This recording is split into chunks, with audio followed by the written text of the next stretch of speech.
many Marvel movies can you make? I know. You were a part of a franchise that made 10 movies about people driving fast. What are you talking about? Fast X is a movie that apparently was made for babies, but also kind of not. There are scenes where they make it painfully clear and obvious what's happening, and then they'll still try to explain what's happening. Like, I understand, guys, I got it. There's a part where one of the old villains, I don't even know her name, and I don't feel like looking it up, she gets betrayed by like some people she knows or something, and she's like, I will remember this. Glad I know. I wouldn't have figured that. Whoa, is this a Telltale game? What the hell? And then there's a scene later where Michelle Rodriguez's character learns that they were set up, and she says out loud, we were set up. Oh, thank you. My baby brain couldn't understand.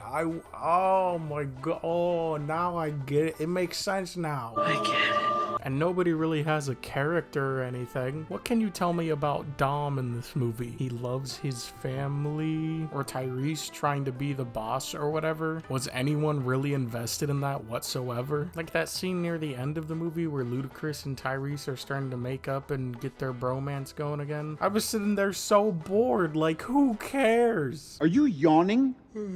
Now, by the way, just to give some context, I have not seen any of the Fast and Furious movies before this movie, so this was my first one ever. I went back and watched the first couple and they were fucking boring, but they're probably not as stupid as this movie is, just kind of bland. Now, the reason I told you that was so you had proper context for why I started bursting out laughing when they played See You Again in the theater. I guess this is something that's like somewhat associated with Paul Walker, so when I say that, I don't mean any disrespect towards him or anything. I'm not trying to speak ill of the dead or anything. I don't have anything against the guy. It was just really funny that they started playing this in the movie. Like, he walks up and starts looking at a picture, and then you just hear, it's been a long day.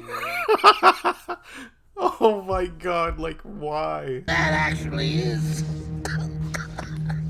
pretty funny. The best part of the movie is probably the action, specifically the stuff when they're driving around. Stuff when they're out of the cars and like shooting or doing hand-to-hand combat just looks bad. A lot of shaky cam, a lot of quick cuts. It's just like, I can't even understand what's happening here. It's not fun to watch. But the scenes where they're driving cars, like I said, are fun. Like the opening bank vault scene, that's a pretty cool one. Them trying to stop the Vatican from being destroyed was also cool. There's a scene near the end where Dom somehow like just turns a knob on his car and starts bringing helicopters that were lifting him up back down. How does that work? I don't think you can do that. I don't know if the physics check out there, buddy. There's a scene where they got Jason Momoa, who's the main villain, cornered, and he's got a hostage with him at some point, and they just don't shoot him. I was kind of wondering why they didn't do it after either, but I guess you could even say they should just arrest him then. But they don't do anything, and then he gets away. I hate it when they do this in movies. You have a bunch of guns on the guy, everybody's looking at him, and you don't do anything, and then some other person swoops down and saves him. It was like, oh, it was all a part of my plan. It was all a part of your plan that everyone would be idiots. I don't understand. Also, since I mentioned him, Jason Momoa was kind of goofy. Can't wait to see him play the next Joker baby. Alright, that's everything. 4 out of 10. Have a good night, everybody.